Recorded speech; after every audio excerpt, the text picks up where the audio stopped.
ஆளுநர் உரையுடன் தமிழக சட்டப்பேரவை கூட்டத்தொடர் தொடங்கி இருக்கிறது. இதுகுறித்த கூடுதல் தகவல்களை நமது செய்தியாளர் வேல்முருகனிடம் கேட்கலாம். வேல்முருகன், தற்போது ஆளுநர் உரையுடன் இந்த கூட்டம் தொடங்கி இருக்கிறது. திமுக உள்ளிட்ட முக்கிய எதிர்க்கட்சிகள் வெளிநடப்பு செய்திருக்கின்றன. தற்போதைய நிலவரம் என்ன? விரிவான தகவலை பதிவு செய்ய வேல்முருகன். அதாவது சரியாக 10 மணி அளவிலே ஆளுநருடைய உரையானது தொடங்கிய உடனே திமுக இந்த ஆளுநர் உரை மீதான கடுமையான எதிர்ப்பை தெரிவித்து, அதாவது இந்த அரசை பொறுத்தளவிற்கு ஒரு பெரும்பான்மை இல்லாத அரசாக இருக்கிறது.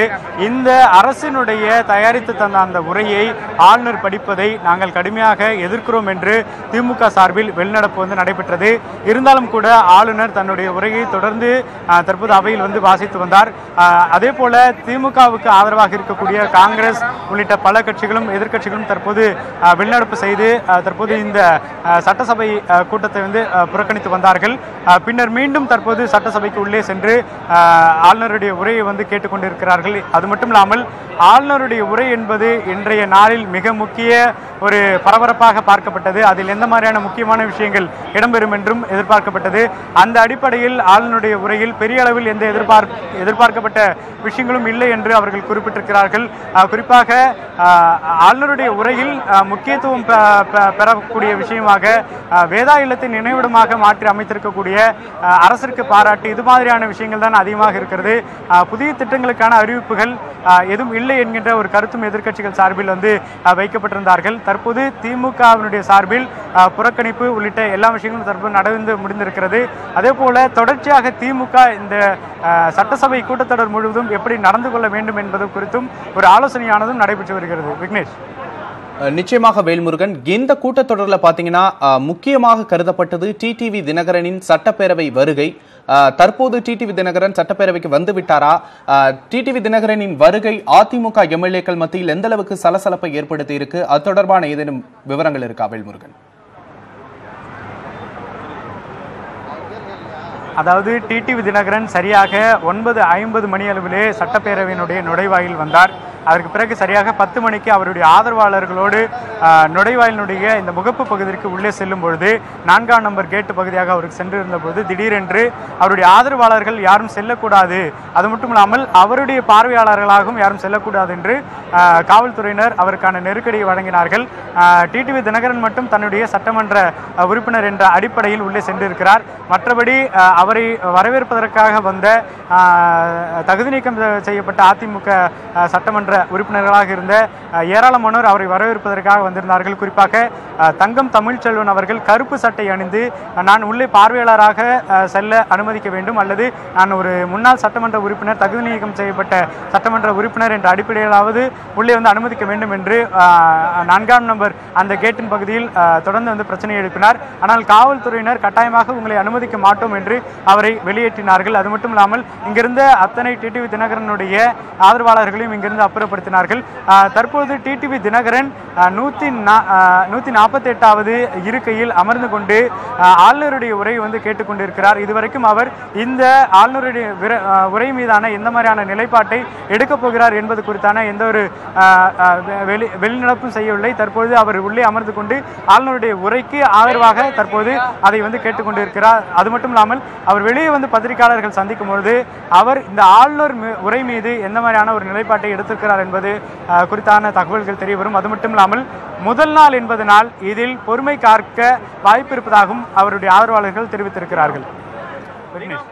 வேல்முருகன், இந்த கூட்டத்தொடர்ல எதிர்க்கட்சிகள் எந்தெந்த மாதிரியான வியூகங்களை வகுக்க இருக்காங்க? எந்தெந்த மாதிரியான எதிர்க்கட்சிகளோட செயல்பாடுகள் எந்தெந்த மாதிரியான இருக்க போது வேல்முருகன்? அதாவது இந்த சட்டசபை கூட்டத்தொடரே ஒரு முறையான கூட்டத்தொடர் இல்லை என்பதுதான் தற்போது திமுகவினுடைய ஒரு முக்கிய ஒரு கோரிக்கையாக இருக்கிறது. அதாவது தன்னுடைய பெரும்பான்மை இழந்த ஒரு அரசை எப்படி ஆளுநர் அவர்கள் முன்னிறுத்துகிறார், இந்த ஆளுநர் உரையை அவர் எப்படி அங்கீகரிக்கிறார், அது மட்டுமல்லாமல் ஆளுநருடைய உரையானது முழுமையாக வாசிக்கப்பட்ட பிறகு அதன் மீதான தீர்மானம் மீதான ஒரு நம்பிக்கை வாக்கெடுப்பு நடத்தப்படும் பொழுது அந்த தீர்மானமானது நிறைவேற வேண்டும். அப்படி ஆளுநர் உரையானது நிறைவேறப்படவில்லை என்றால் இந்த பெரும்பான்மை இழந்த அரசானது அப்பொழுதே வந்து நிரூபிக்கப்படும். ஒருவேளை அது அனைவருடைய ஆதரவோடு இந்த தீர்மானமானது ஏற்றுக்கொள்ளப்பட்டால் பெரும்பான்மை அரசுக்கான ஒரு வாக்கெடுப்பு என்பது தேவைப்படாத ஒரு சூழ்நிலை நிலவும். தற்போது இந்த நிலையில்தான் தற்போது திமுக தன்னுடைய கடுமையான எதிர்ப்பை தெரிவித்து ஆளுநர் பேசுவதனுடைய தொடக்கத்திலேயே அனைவரும் புறக்கணித்துவிட்டு வெளியே வந்தார்கள், கோஷங்களை எழுப்பினார்கள். அது மட்டும் இல்லாமல் இந்திய தேர்தல் ஆணையமே தற்போது இந்த அரசிற்கு 111 எம்எல்ஏக்களுடைய ஆதரவு மட்டுமே இருக்கிறது என்று தன்னுடைய அறிக்கையின் மூலமாக தெரிவித்திருப்பதாகவும் அவர்கள் வெளியிட்டிருக்கக்கூடிய அறிக்கையில் தெரிவித்திருக்கிறார்கள். இந்த அடிப்படையில் ஒரு பெரும்பான்மை இழந்த சட்டமன்ற உறுப்பினர்களை கொண்ட ஒரு அரசிற்கு ஆளுநர் அதன் மீதான நம்பிக்கையில்லா தீர்மானத்தை கொண்டு வர வேண்டுமே தவிர இந்த ஆளுநர் உரையை வந்து அவர் தவிர்த்திருக்க வேண்டும் என்ற அடிப்படையில் திமுக தன்னுடைய கருத்தை முன்னிறுத்தி வெளிநடப்பு செய்தது. இதே கருத்தை வலியுறுத்தி பல்வேறு கட்சிகளும், அதாவது காங்கிரஸ், மனிதநேய ஜனநாயக கட்சி உள்ளிட்ட அனைத்து கட்சிகளும் வெளிநடப்பு செய்திருந்தார்கள். அதே போல மனிதநேய ஜனநாயக கட்சியினுடைய சட்டமன்ற உறுப்பினர் தமிமுன் அன்சாரி அவர்களிடம் பேசும்பொழுது கருணாசும் இந்த ஆளுநருடைய உரைக்கு எதிர்ப்பு தெரிவித்திருப்பதாக தன்னிடம் தொலைபேசியில் வாயிலாக தெரிவித்ததாகவும், நான் மலேசியாவில் இருப்பதனால் இந்த சட்டமன்ற கூட்டத்தொடருக்கு பங்கேற்க முடியவில்லை என்று அவர் தெரிவித்திருக்கிறார். எனவே அந்த அடிப்படையில் தொடர்ச்சியாக ஆளுநருடைய உரைக்கு எதிர்ப்புகள் அதிகமாக இருப்பதை நம்மால் பார்க்க முடிகிறது. விக்னேஷ், நிச்சயமாக வேல்முருகன், இந்த கூட்டத்தொடரில் பெரும்பான்மையை நிரூபிக்கும் விஷயத்தை பொறுத்தவரையில் நாம் சற்றே உற்று நோக்கப்பட வேண்டியதுன்னு பார்த்தோம்னா கருணாஸ், தனியரசு மற்றும் தமிமுன் அன்சாரி இந்த 3 பேரோட நிலைப்பாடு என்னவாக இருக்கு, இந்த 3 பேரோட செயல்பாடு இந்த கூட்டத்தொடரில் எந்த மாதிரியாக இருக்கும்னு கணிக்கப்படுது வேல்முருகன்? அதாவது தனியரசு அவர்கள் வந்தவுடனே டிடிவி தினகரன் அவர்களை சந்தித்து தன்னுடைய வாழ்த்துக்களை தெரிவித்துக் கொண்டார். அதே போல கருணாஸ் அவர்கள் தொடர்ச்சியாக டிடிவி தினகரன் அவர்களுக்கு ஆதரவு தெரிவிக்கும் விதத்தில் அவரை தொடர்ச்சியாக சந்தித்து வருகிறார். அது மட்டுமில்லாமல் தமிமுன் அன்சாரியை பொறுத்தளவிற்கு தன்னுடைய கட்சி நபர்களுடன், நிர்வாகிகளுடன் கலந்து ஆலோசித்து அதன் அடிப்படையில் எந்த மாதிரியான முடிவை அறிவிக்கிறார்களோ அந்த அடிப்படையில் தான் தங்களுடைய அந்த யாரை தேர்ந்தெடுப்பது, இந்த நம்பிக்கையில்லா அரசுக்கு எதிராக அல்லது நம்பிக்கை தரக்கூடிய அரசுக்கு எதிராக நாங்கள் இதில் யாருக்கு வாக்களிப்போம் என்பது நாங்கள் முடிவு செய்வோம், அதை பொறுத்திருந்து தான் பார்க்க வேண்டும் என்ற ஒரு நிலையும் தெரிவித்திருக்கிறார். இப்பொழுதைய நிலையை பொறுத்தளவிற்கு 18 எம்எல்ஏக்கள் தற்பொழுது தகுதி நீக்கம் செய்யப்பட்டிருக்கிறார்கள். அவர்களுடைய வழக்கு நாளை அல்லது விரைவில் தீர்ப்பு வரும் என்று எதிர்பார்க்கப்படுகிறது. அந்த தீர்ப்பை ஒட்டிதான் இந்த நம்பிக்கையில்லா வாக்கெடுப்பானது நடைபெறுவதற்கான ஒரு வாய்ப்பு இருக்கிறது. அப்படி வாய்ப்பு வரும் பட்சத்தில் இந்த அரசானது நீடிக்குமா அல்லது கலைக்கப்படுமா அல்லது மீண்டும் ஒரு நம்பிக்கை வாக்கெடுப்பு நடத்தப்படுமா என்பது குறித்தெல்லாம் நாம் அடுத்தடுத்து தெரிந்து கொள்ளலாம். இந்த அடிப்படையில் தான் தற்போது திமுகவும் அதே போல பல்வேறு எதிர்க்கட்சிகளும் இந்த கூட்டத்தை தற்போது புறக்கணித்திருக்கிறார்கள். தொடர்ச்சியாக அடுத்தடுத்து வரக்கூடிய 3 நாட்களுக்கு அவர்கள் புறக்கணிப்பார்களா அல்லது எந்த மாதிரியான எதிர்ப்பை தெரிவிக்க இருக்கிறார்கள் என்பது பொறுத்து தான் பார்க்க வேண்டும். நிச்சயமாக வேல்முருகன், இந்த சட்டப்பேரவை கூட்டத்தொடரில் பரபரப்புக்கு நிச்சயம் பஞ்சம் இருக்காது என்பது இந்த விஷயங்கள் மூலமாக தெளிவாகிறது. உங்களுடைய விரிவான தகவலுக்கு நன்றி வேல்முருகன். போக்குவரத்து தொழிலாளர்களின் வேலை நிறுத்தம் தொடர்பான வழக்கு விசாரணை சென்னை உயர்நீதிமன்றத்தில் நடைபெற்று வருகிறது. வழக்கு விசாரணை மற்றும் தொழிற்சங்கங்கள் தாக்கல் செய்துள்ள பதில் ஆகியவை குறித்து நமது செய்தியாளர் மதனிடம் கேட்கலாம். மதன், தற்போது போக்குவரத்து தொழிலாளர்களின் வேலைநிறுத்தம் தொடர்பான வழக்கின் பின்னணி மற்றும் அதன் மீது நடந்த இன்றைய விவாதம் குறித்து விரிவான தகவலை பதிவு செய்யுங்க மதன். கண்டிப்பாக விக்னேஷ், அதாவது கடந்த வாரம் ஓய்வூதியம் உள்ளிட்ட பலன்களை பெற வலியுறுத்தி கடந்த வாரம் திடீரென போக்குவரத்து ஊழியர்கள் ஒரு திடீர் வேலை நிறுத்த போராட்டத்தில் ஈடுபட்டார்கள். இதன் காரணமாக பொதுமக்கள் மிகப்பெரிய பாதிப்புக்கு ஏற்பட்டதை அடுத்து கடந்த வெள்ளிக்கிழமை அன்று சென்னை உயர்நீதிமன்றத்தில் பத்திரிகையாளர் வாராகி என்பவர் ஒரு பொதுநல வழக்கு தொடர்ந்திருந்தார். அதாவது இந்த விவகாரத்தில் தமிழக அரசு உடனடியாக தலையிட்டு 24 மணி நேரத்திற்குள்ளாக இந்த பிரச்சனைக்கு ஒரு சுமூக தீர்வு காண உத்தரவிட வேண்டும் என்று ஒரு மனு தாக்கல் செய்திருந்தார். இந்த மனுவை அவசர வழக்காக எடுத்து விசாரித்த தலைமை நீதிபதி இந்திரா பானர்ஜி அடங்கிய அமர்வு போக்குவரத்து ஊழியர்கள் நடத்தி வரும் அந்த போராட்டத்திற்கு ஒரு தடை விதித்து உத்தரவிட்டார்கள். அது மட்டும் இல்லாமல் இது தொடர்பாக அனைத்து தொழிற்சங்கங்களும் இன்றைய தினம் பதில் மனு தாக்கல் செய்ய வேண்டும் எனவும் உத்தரவிட்டிருந்தார்கள். இந்த வழக்கானது இன்றைய தினம் விசாரணைக்கு வர உள்ளது. ஆனால் இன்று காலை தலைமை நீதிபதி நீதிமன்றத்துக்கு வந்த உடனேயே இது தொடர்பாக போக்குவரத்து சங்கங்கள் சார்பில் ஒரு முறையீடு செய்யப்பட்டது. அதாவது இந்த வழக்கை பொறுத்தவரைக்கும் ஒரு பொதுநல வழக்காக தொடரப்பட்டது. ஆனால் இந்த வழக்கில் அவர் தெரிவித்த கோரிக்கையை மீறி தற்போது தடை விதித்து இந்த நீதிமன்றம் ஒரு உத்தரவு பிறப்பித்துள்ளது. எனவே இந்த வழக்கில் தங்களுடைய கருத்தையும் கேட்ட பிறகே தகுந்த உத்தரவு பிறப்பிக்க வேண்டும். எனவே இந்த வழக்கில் தங்களையும் ஒரு இடைமனுதாரர்கள் சேர்த்துக் கொள்ள வேண்டும் என்று அனைத்து தொழிற்சங்க சார்பிலும் ஒரு முறையிடப்பட்டது. இதனை ஏற்றுக்கொண்ட தலைமை நீதிபதியும் தொடர்பான வழக்கை இன்றைய தினம் 2:15 மணிக்கு எடுத்துக் கொள்வதாக தெரிவித்துள்ளார்கள். ஆனால் அதே நேரத்தில் இன்றைய தினம் CI2 சார்பில் ஒரு பதில் மனு தாக்கல் செய்யப்பட்டது. அதாவது கடந்த 1.5 வருடங்களாக இது போன்ற ஊதிய உயர்வு தொடர்பான பல்வேறு கட்ட பேச்சுவார்த்தைகள் தமிழக அரசு நடத்தி வருவதாகவும் இது தொடர்பாக கடந்த செப்டம்பர் மாதமே வேலைநிறுத்தத்தில் ஈடுபட போவதாக ஒரு ஸ்ட்ரைக் நோட்டீஸ் கொடுத்து விட்டதாகவும் இதன் பிறகு பேச்சுவார்த்தை நடத்தப்பட்டதை தொடர்ந்து அந்த வேலைநிறுத்தம் தற்காலிகமாக நிறுத்தி வைத்ததாக தெரிவித்தார்கள். எனவே இது அறிவிக்கப்படாத வேலைநிறுத்தம் கிடையாது, ஏற்கனவே அறிவித்த வேலைநிறுத்தம் தான். ஆனால் தமிழக அரசு தனது பேச்சுவார்த்தை நடத்தி எந்த ஒரு சுமூக தீர்வும் காணாத எடுத்து இதற்கு ஒரு பலன் கிடைக்க வேண்டும் என்ற நோக்கத்தில் தற்போது இது போன்ற ஒரு போராட்டம் நடைபெற்றது. எனவே இந்த வழக்கை பொறுத்த வரைக்கும் அந்த வாராகி என்பது தொடர்ந்த வழக்கானது தமிழக அரசு இந்த விவகாரத்தை தலையிட்டு ஒரு சுமூக தீர்வு காண வேண்டும் என்றுதான் வழக்கு தொடர்ந்தார். ஆனால் அதையும் மீறி தற்போது நீதிமன்றமானது அந்த போராட்டத்திற்கு தடை விதித்து உத்தரவிட்டுள்ளது. எனவே தங்கள் தரப்பு வாதங்கள் கேட்க வேண்டும் என்று அந்த ஒரு பதில் மனு தெரிவிக்கப்பட்டது. இவை அனைத்தையும் கேட்டுக்கொண்ட நீதிபதி, அதாவது இந்த போராட்டமானது இப்போது இந்த போக்குவரத்து தொழிலாளர்கள் நடைபெற்ற போராட்டத்தால் தானும் அல்லது இது போன்ற வழக்கிலும் பாதிப்படைய கிடையாது. இந்த போக்குவரத்து அதாவது தொழிலாளர்கள் போராட்டத்தால் மாணவர்களும் நடுத்தர வர்க்கத்திலும் அடிமட்ட மக்களும் மிகப்பெரிய அளவில் பாதிக்கப்பட்டுள்ளார்கள். எனவே ஏற்கனவே செவிலியர் போராட்டம், ஆம்புலன்ஸ் ஊழியர்கள் போராட்டம் உள்ளிட்ட போராட்டங்களில் என்ன கருத்து தெரிவித்தனோ அந்த கருத்து தான் நான் தற்போது தெரிவித்துள்ளேன். எனவே இதை பொறுத்த வரைக்கும் எந்த ஒரு விஷயம் இருந்தாலும் நீதிமன்றம் மூலமே அணுக வேண்டுமே தவிர பொதுமக்கள் பாதிப்படையும் வகையில் எந்த ஒரு நடவடிக்கை எடுக்கக்கூடாது என்று மீண்டும் இன்றைய தினம் திட்டவட்டமாக தெரிவித்தார். அது மட்டும் இல்லாமல் ஒரு குறைந்தபட்ச ஊதியம் உயர்வாக ஒரு 600 ரூபாய் ஊதிய உயர்வாக இவ்வளவு பெரும் மக்கள் பாதிப்படையும் வகையில் ஏன் போராட்டம் நடத்தி ஒரு கேள்வி எழுப்பி இந்த வழக்கை இன்று 2:15 மணிக்கு விசாரணைக்கு எடுத்துக் கொள்வதாக தெரிவித்துள்ளார். விக்னேஷ், போக்குவரத்து தொழிலாளர்களின் இந்த பதிலுக்கு தமிழக அரசின் பதில் என்னவாக இருக்க போகிறது? தமிழக அரசின் சார்பில் எந்த மாதிரியான வாதங்கள் முன்வைக்கப்பட இருக்கின்றன? மதன், அதாவது இன்றைய தினம் தற்போது முறையிடும் போதே தமிழக தரப்பில் ஆஜரான தலைமை வழக்கறிஞர், அதாவது கடந்த 8 மாதங்களாகவே தமிழக அரசானது இவர்களுக்கு ஊதிய உயர்வு உள்ளிட்ட அந்த ஊதிய பலன்களை, ஓய்வூதிய பலன்களை திரும்ப தருவதற்கு தொடர்பான அனைத்து நடவடிக்கைகள் எடுக்கப்பட்டு வருவதாக தெரிவித்தார். அது மட்டும் இல்லாமல் இது தொடர்பாக கடந்த 8 மாதமாகவே இந்த ஓய்வூதியம் பெறுவது தொடர்பான வழக்கு வேறு ஒரு நீதிமன்ற அமர்வில் நிலுவையில் உள்ளது. ஆனால் அந்த வழக்கு விசாரணை போது இது போன்ற சங்கங்களோ இல்ல மற்ற வழக்குகளோ வந்து எந்த ஒரு வாதங்களும் வைக்காமல் தற்போது விளம்பர நோக்கத்திற்காக இது போன்ற வழக்கு தொடரப்பட்டுள்ளது. அது மட்டும் இல்லாமல் போக்குவரத்து ஊழியர்களுக்கு வழங்க வேண்டிய ஊதிய பலன்களை கண்டிப்பாக வழங்கப்படும், அதற்கு நடவடிக்கை எடுக்கப்பட்டு உள்ளதாக தற்போது தெரிவித்துள்ளார். ஆனால் இன்றைய தினம் 2:15 மணிக்கு இந்த வழக்கு விசாரணை வரும்போது அனைத்து தரப்பு வாதங்களும் விரிவாக தெரிவிக்கப்படும். விக்னேஷ், மதன், இதன் பிறகு போக்குவரத்து மதியம் 2 மணிக்கு கூட இருக்கிற இந்த நீதிமன்ற அமர்வில் போக்குவரத்து தொழிலாளர்கள் வேறு என்னென்ன மாதிரியான வாதங்களை எல்லாம் முன்வைக்க இருக்கின்றனர்? மதன், அதாவது கண்டிப்பாக ஏற்கனவே தெரிவித்தபடி கடந்த வாரமானது இது போன்ற அந்த போக்குவரத்து உள்ளிடைய அந்த வேலைநிறுத்த போராட்டத்திற்கு தடை விதிக்கப்பட்டதற்கு கடும் அதிருப்தி தெரிவித்தார். அதாவது இது போன்று தங்களுடைய போராட்டம் நடத்தி கொண்டிருக்கும் போது தங்கள் தரப்பு வாதங்களை எதுவுமே கேட்காமல் ஒரு பொதுநல வழக்கை விசாரித்து அது மட்டும் இல்லாமல் தடை விதிக்க வேண்டும் என்று கோரிக்கையுடன் தொடரப்படாத ஒரு வழக்கை விசாரித்த நீதிபதி அவர்கள் தடை விதித்து உத்தரவிட்டுள்ளார். எனவே இந்த வழக்கை பொறுத்தவரையும் தங்கள் தரப்பு வாதங்கள் கடந்த 1.5 வருடங்களாக தாங்கள் பட்டு வரும் கஷ்டங்கள், தமிழக அரசு நடத்தும் பேச்சுவார்த்தைகள், அதன் தோல்வியில் குறித்து நீதிமன்றத்துக்கு கொண்டு செல்ல வேண்டும், அது தொடர்பாக தங்கள் தரப்பு வாதங்களை கேட்க வேண்டும் என்றுதான் அவர்கள் தெரிவித்திருந்தார்கள்.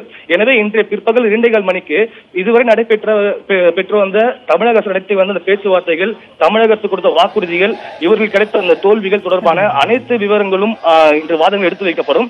இதனை பரிசீலித்து ஒருவேளை இந்த தடை உத்தரவு திரும்ப பெறப்படுமா அல்லது மேற்கொண்டு உத்தரவு பிறப்பிக்கப்படுமா என்று பின்னர் தெரிய வரும். விக்னேஷ், மதன், இந்த வழக்கின் முடிவு என்னவாக இருக்கும் என்று நீதிமன்ற வட்டாரங்களில் கணிக்கப்படுகிறது? மதன், அதாவது இந்த வழக்கு தொடர்பாக கருத்து தெரிவித்த மூத்த வழக்கறிஞர் சிலர், அதாவது இது போன்ற ஒரு வழக்கு தொடரும் போது அந்த என்ன வழக்கு தொடர்பாக என்ன கோரிக்கையுடன் வழக்கு தொடரப்பட்டதோ அது தொடர்பான மட்டுமே உத்தரவு பிறப்பிக்க முடியும். ஆனால் அது மட்டும் இல்லாமல் இது ஒரு பொதுநல வழக்கு, பொதுமக்கள் பாதிக்கப்பட்டு வருகிறார்கள் என்றாலும் கூட இதனால் யார் இதற்காக யார் காரணமோ அவர்களிடம் தொடர்பான எந்த ஒரு விளக்கம் கேட்காமல் இது போன்ற உத்தரவு பிறப்பிக்கப்பட்டுள்ளது. ஆனால் தற்போது உள்ள தலைமை நீதிபதியை பொறுத்த வரைக்கும் இது போன்று மக்களை பாதிப்படைய செய்யும் வகையில் நடத்தி வரும் போராட்டங்களுக்கு எந்த ஒரு அவகாசம் வழங்காமல் உடனடியாக தடை விதித்து வந்துள்ளார். அதாவது ஏற்கனவே செவிலியர் போராட்டமும் சரி, ஆம்புலன்ஸ் ஊழியர்கள் நடத்திய போராட்டமும் சரி, உடனடியாக அவர் விதித்த உத்தரவு என்னவென்றால் இது போன்ற பொதுமக்கள் பாதிப்படையும் வகையில் எந்த ஒரு போராட்டம் தான் அனுமதிக்க முடியாது என்றுதான் உத்தரவு பிறப்பித்துள்ளார். அதே போன்ற உத்தரவு தான் தற்போது இந்த போக்குவரத்து ஊழியர்கள் போராட்டத்தில் தற்போது பிறப்பிக்கப்பட்டுள்ளது. எனவே இன்று பிற்பகல் போக்குவரத்து ஊழியர்கள் தங்கள் தரப்பு வாதங்களை அவரை கன்வின்ஸ் செய்யும் பட்சத்தில் இது தொடர்பான உத்தரவு மாறுவதற்கான வாய்ப்புகள் உள்ளது.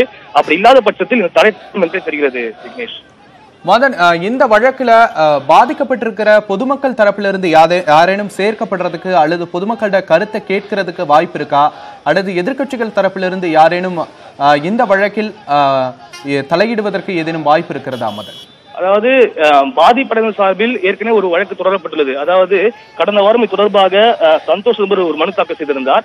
அது மட்டும் இன்னொரு வழக்கு ஒரு மனு தாக்கல் செய்தார். அதாவது திடீரென்று போக்குவரத்து ஊழியர்கள் தன்னுடைய போராட்டத்தை அறிவித்துவிட்டு பயணிகள் சென்று கொண்டிருக்கும் போதே பேருந்தை நடுவில் நிறுத்திவிட்டு அவர் இறக்கிவிட்டார்கள்.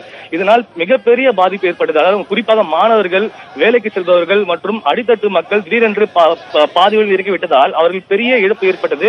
எனவே இது போன்று இந்த போக்குவரத்து நடத்திய அந்த போராட்டத்தால் பாதிக்கப்பட்ட அனைவருக்கும் உரிய நிவாரணத்தை வழங்க வேண்டும் என்ற ஒரு மனுவும் தாக்கல் செய்யப்பட்டது.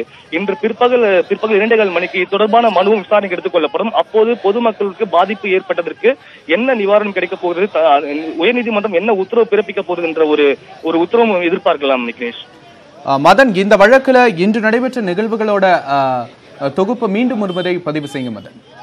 கண்டிப்பாக விக்னேஷ். அதாவது கடந்த வாரம் ஊதிய உயர்வு உள்ளிட்ட அந்த ஓய்வூதிய பலன்கள் திரும்ப முழுமையா கிடைக்கப்படாத எடுத்து கடந்த வாரம் திடீரென்று போக்குவரத்து ஊழியர்கள் தமிழகம் முழுவதும் தங்களுடைய திடீர் போராட்டத்தில் ஈடுபட்டார்கள். இதை தொடர்ந்து கடந்த வெள்ளிக்கிழமை அன்று சென்னை உயர்நீதிமன்றத்தில் ஒரு பொதுநல வழக்கு தொடரப்பட்டது.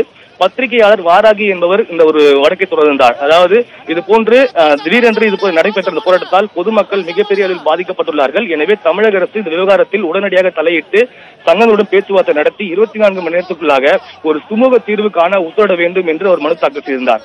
இந்த மனுவை விசாரித்த சென்னை உயர்நீதிமன்ற தலைமை நீதிபதி இந்திரா பானர்ஜி அடங்கிய அமர்வு தொழிலாளர்கள் நடத்தி வந்த அந்த போராட்டத்திற்கு ஒரு தடை விதித்து உத்தரவிட்டார்கள். அது மட்டும் இல்லாமல் இது போன்று விவகாரத்தில் நீதிமன்றத்தை அணுக வேண்டுமே தவிர இது போன்று பொதுமக்கள் பாதிப்படையும் வகையில் நடைபெறும் போராட்டத்திற்கு அனுமதிக்க முடியாது.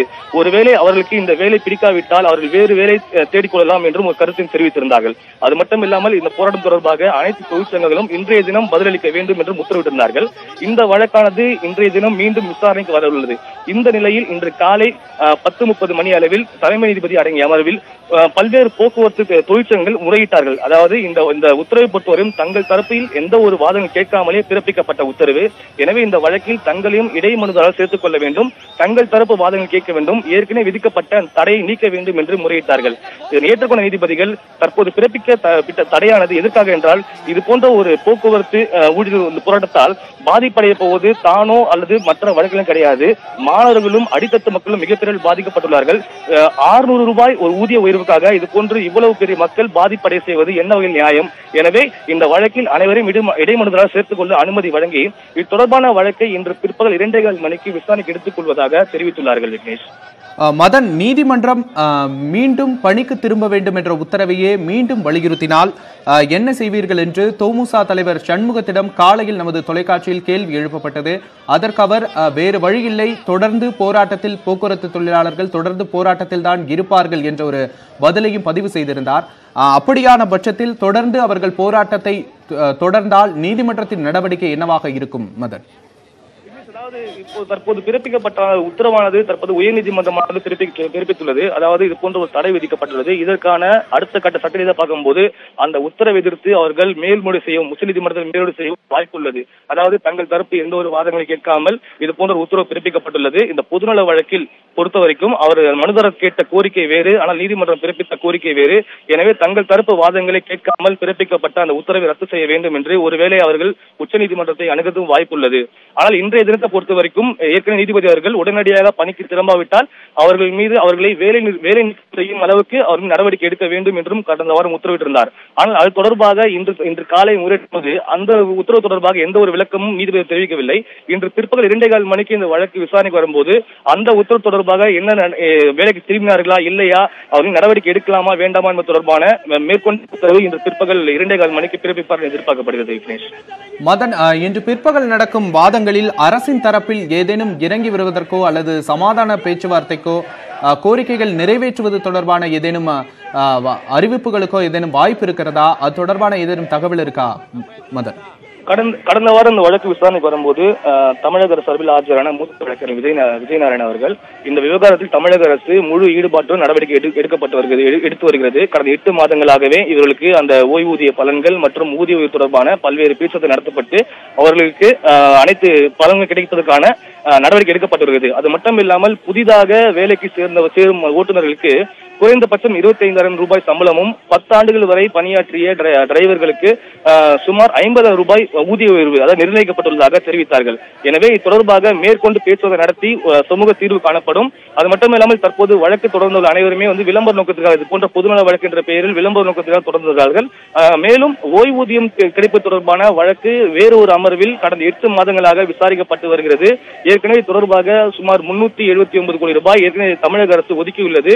மீதமுள்ள தொகையும் விரைவில் வழங்கப்படும் என்று உறுதியளிக்கப்பட்டுள்ளது. ஆனால் இவ்வளவு நடவடிக்கை எடுக்கப்பட்ட பிறகும் இது போன்ற ஒரு போராட்டத்தால் பொதுமக்களே மிகப்பெரிய பாதிக்கப்பட்டு வருகிறார்கள். இவர்கள் மீதும் நடவடிக்கை எடுக்கப்படும் என்று கடந்த வாரம் தமிழக அரசு தெரிவித்துள்ளது.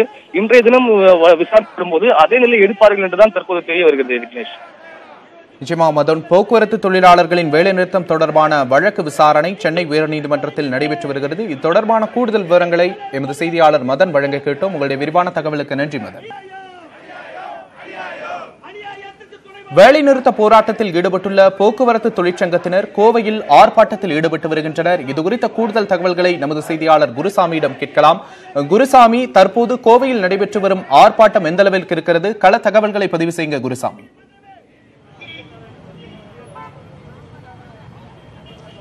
விக்னேஷ், அதாவது கோவையில் போக்குவரத்து தொழிலாளர்கள் மேற்கொண்டிருக்கக்கூடிய வேலைநிறுத்த போராட்டமானது இன்று 5வது நாளாக நடைபெற்றுக் கொண்டிருக்கிறது. இந்நிலையில் இந்த வேலைநிறுத்த போராட்டத்தில் ஈடுபட்டுக் கொண்டிருக்கக்கூடிய தொழிலாளர்களுக்கு ஆதரவாக கோவையில் இருக்கக்கூடிய அனைத்து தொழிற்சங்கத்தினர் இன்றைய தினம் போராட்டத்தில் ஈடுபட்டனர். கோவை தெற்கு வட்டாட்சியர் அலுவலகம் முன்பாக போராட்டத்தில் சுமார் 100க்கும் மேற்பட்டோர் இந்த ஆர்ப்பாட்டத்தில் ஈடுபட்டனர். இந்த ஆர்ப்பாட்டத்தில் ஈடுபட்டதை தொடர்ந்து அவர்களுக்கு அனுமதி மறுக்கப்பட்டதை தொடர்ந்து போராட்டத்தில் ஈடுபட்ட முக்கிய தொழிற்சங்க நிர்வாகிகளை காவல்துறையினர் தடுத்து நிறுத்தி கைது செய்தனர். இதனைத் தொடர்ந்து தற்போது இந்த போராட்டத்தில் ஈடுபட்டுக் கொண்ட அனைத்து தொழிற்சங்கத்தினருக்கு ஆதரவாக மற்ற போராட்டத்தில் ஈடுபட்டுக்கூடிய தொழிற்சங்க போக்குவரத்து தொழிலாளர்களும் கலந்து கொண்டனர். இதனைத் தொடர்ந்து போராட்டத்தில் ஈடுபட்டுக் கொண்டிருந்த தொழிற்சங்கத்தினரிடம் பேசிய காவல்துறையினர் போராட்டத்தில் மற்ற தொழிற்சங்கத்தினர் ஈடுபடக்கூடிய போராட்டத்தில் போக்குவரத்து தொழிலாளர்கள் பங்கேற்றால் அவர்களையும் கைது செய்து ரிமாண்ட் செய்ய போவதாக காவல்துறையினர் தெரிவித்தனர். இதனைத் தொடர்ந்து இங்கு வந்திருந்த போக்குவரத்து தொழிலாளர்கள் இந்த ஆர்ப்பாட்டத்தில்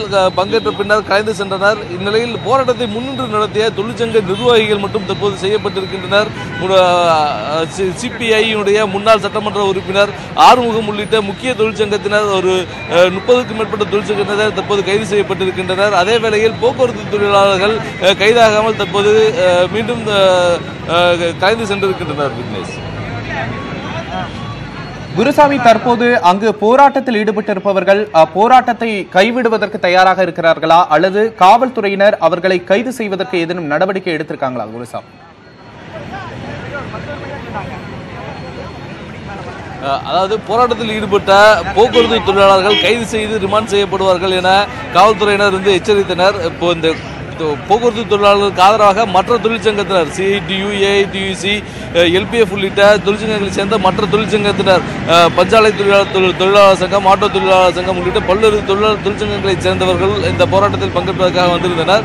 அவர்களில் மற்ற தொழிற்சங்கத்தினரை தவிர போக்குவரத்து தொழிலாளர்களும் இந்த போராட்டத்தில் பங்கேற்கக்கூடிய பட்சத்தில் அவர்களும் கைது செய்யப்படுவார்கள் என காவல்துறையினர் எச்சரித்தனர். இதனைத் தொடர்ந்து போராட்டத்தில் பங்கேற்பதற்காக வந்த 100க்கும் மேற்பட்ட மற்ற சங்கங்களைச் சேர்ந்த போக்குவரத்து தொழிலாளர்கள் இந்த போராட்டத்தில் பங்கேற்ற பின்னர் கலைந்து சென்றனர். அவர்கள் கைதாகவில்லை.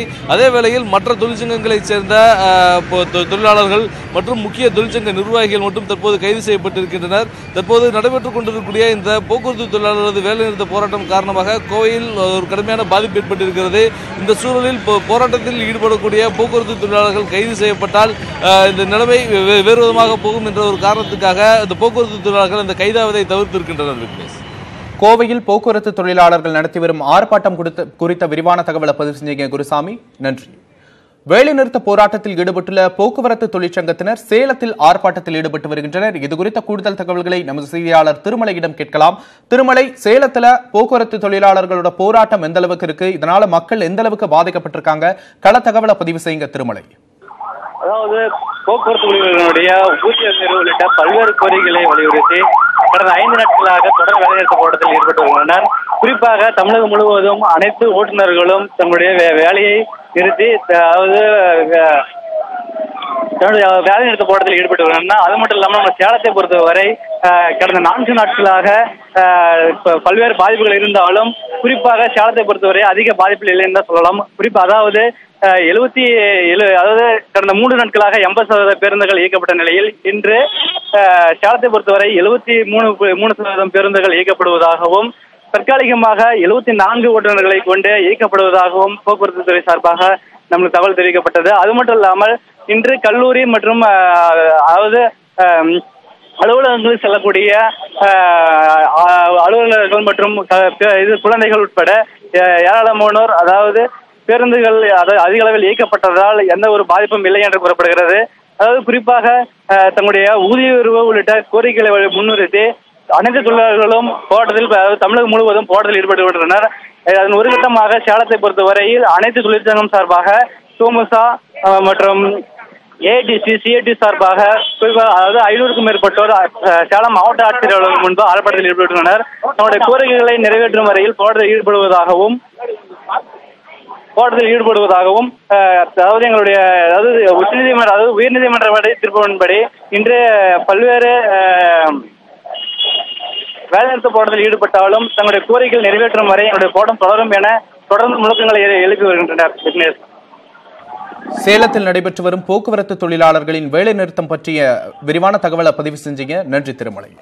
அடுத்தபடியாக வேலைநிறுத்த போராட்டத்தில் ஈடுபட்டுள்ள போக்குவரத்து தொழிற்சங்கத்தினர் சென்னையிலும் ஆர்ப்பாட்டத்தில் ஈடுபட்டு வருகின்றனர். இதுகுறித்து நமது செய்தியாளர் சிவராமனிடம் கேட்கலாம். சிவராமன், சென்னையில் எந்த அளவுக்கு இந்த வேலைநிறுத்தம் இருக்கு, அது தொடர்பான விரிவான தகவலை பதிவு செய்யுங்க சிவராமன்.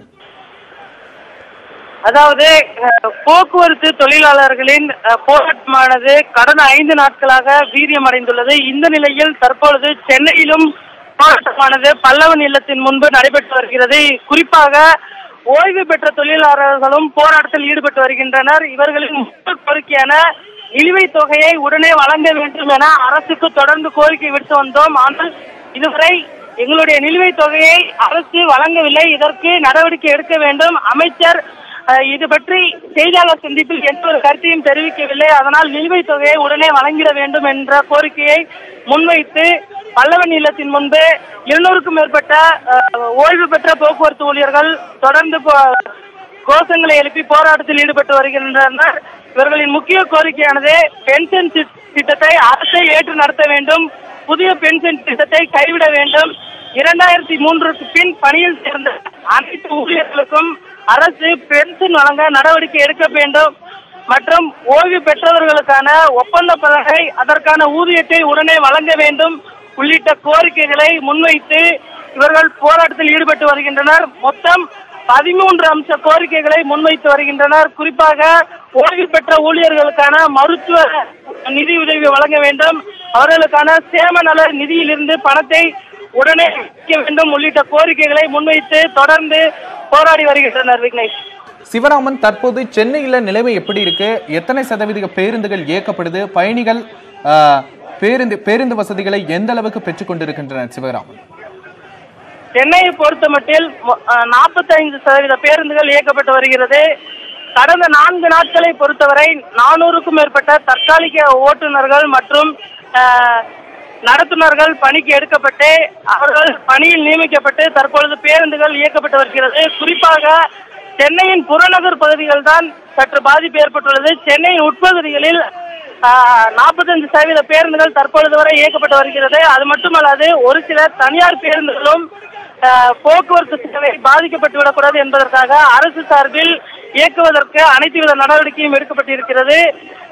குறிப்பாக சிஐடியு, தோமுசா, HPS உள்ளிட்ட 17 தொழிற்சங்கங்கள் இந்த போராட்டத்தில் ஈடுபட்டு வருவதால் பாதிக்கும் மேற்பட்ட பேருந்துகள் போக்குவரத்து பணிமனையில் நிறுத்தி வைக்கப்பட்டிருக்கிறது விக்னேஷ். அது மட்டுமல்லாது தொடர்ந்து போக்குவரத்து பணிமனையில் பேருந்துகள் நிறுத்தி வைக்கப்பட்டிருக்கிறதால் ஐடி ஊழியர்கள் மற்றும் பள்ளி கல்லூரிக்கு செல்பவர்கள் சில பாதிப்புகளை சந்தித்திருக்கின்றனர். இவர்கள் ஆட்டோ, ஷேர் ஆட்டோ உள்ளிட்ட பற்றி பயணித்து வருகின்றனர். அது மட்டுமல்லாது ஒரு சில தனியார் வேன்களும் இயக்கப்பட்டு தற்பொழுது போக்குவரத்தை சரி செய்வதற்கான அனைத்து நடவடிக்கைகளும் எடுக்கப்பட்டு வருகிறது.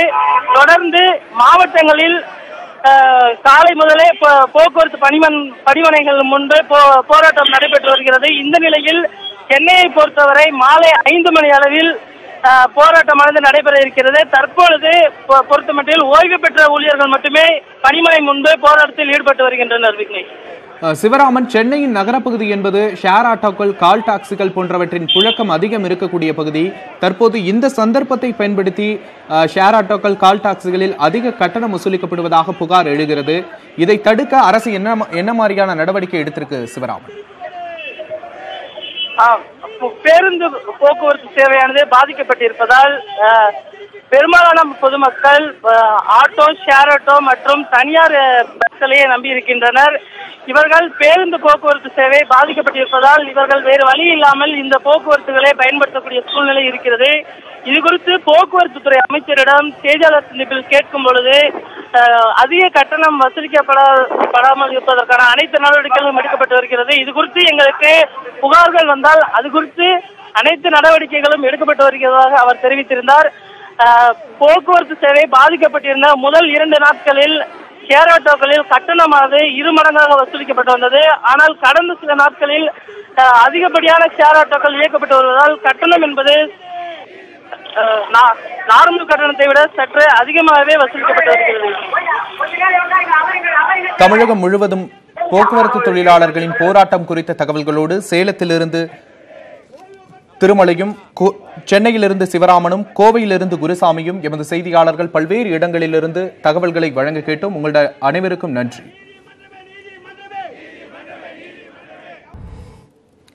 தமிழகம் முழுவதும் உள்ள சார் பதிவாளர் அலுவலகங்களில் இடைத்தரகர்களுக்கு பத்திரப்பதிவுத்துறை தடை விதித்திருக்கிறது.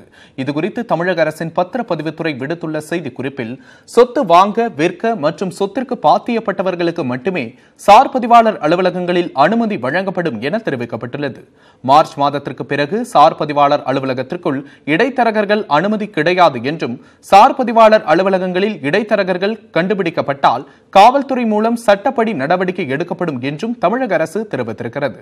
தமிழகத்தில் உள்ள வட்டார போக்குவரத்து அலுவலகம் மற்றும் 578 சார் பதிவாளர் அலுவலகங்களில் இடைத்தரகர்களின் ஆதிக்கம் அதிகரித்து வருவதாக பொதுமக்கள் புகார் தெரிவித்தனர். இடைத்தரகர்கள் மூலம் அதிகாரிகளுக்கு மறைமுகமாக லஞ்சம் கைமாறி வந்ததாகவும் பொதுமக்கள் குற்றம் சாட்டினர்.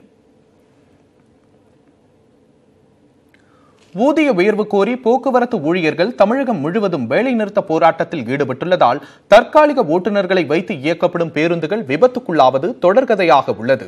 தற்காலிக ஓட்டுநர்கள் புதுக்கோட்டை போக்குவரத்து பணிமனையிலிருந்து தற்காலிக ஓட்டுநர் பேருந்தை வெளியே எடுக்கும் போது சுவற்றில் மோதியதில் 2 பேருந்துகளின் கண்ணாடி உடைந்தது.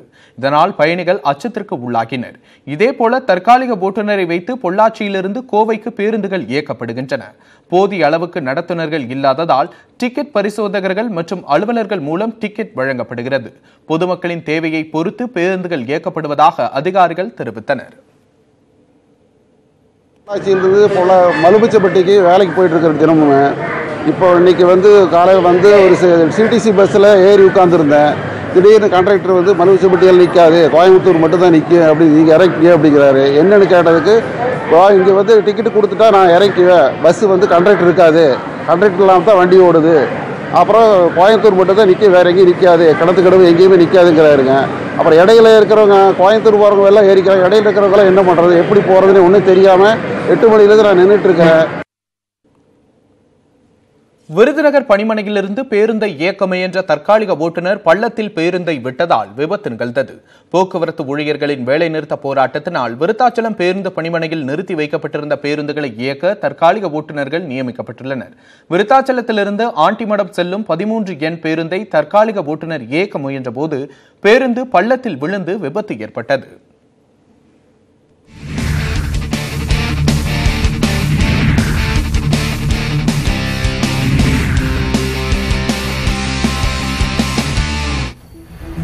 இனி செய்திகளை விரைவாகவும் துல்லியமாகவும் தரும் எக்ஸ்பிரஸ் 18 செய்தி தொகுப்பை பார்க்கலாம்.